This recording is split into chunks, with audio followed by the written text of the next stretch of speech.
كتاب جاءنا في دفتيه من الإعجاز ما امتدت قرون.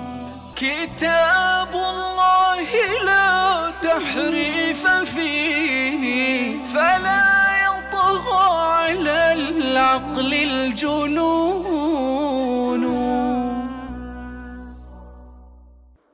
السلام عليكم.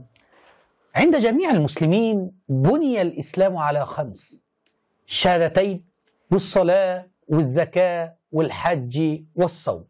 لكن خرج محمد بن يعقوب الكليني صاحب كتاب الكافي محرفا رواية أركان الإسلام في باب دعائم الإسلام عن أبي جعفر عليه السلام قال: بني الإسلام على 5: على الصلاة والزكاة والصوم والحج والولاية، وحذفوا الشهادتين. وما نودي بمثل ما نودي بالولاية، يعني أهم أركان الإسلام عندهم هي الولاية.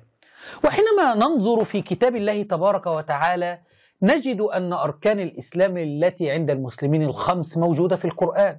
شهد الله أنه لا إله إلا هو، محمد رسول الله، وأقيموا الصلاة وآتوا الزكاة، كتب عليكم الصيام، وأتموا الحج والعمرة لله. فأين نجد يا عقلاء الشيعة، أين نجد ركن الولاية الذي هو أهم هذه الأركان؟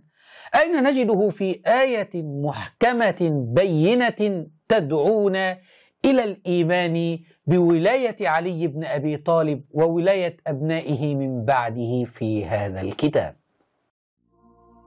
ها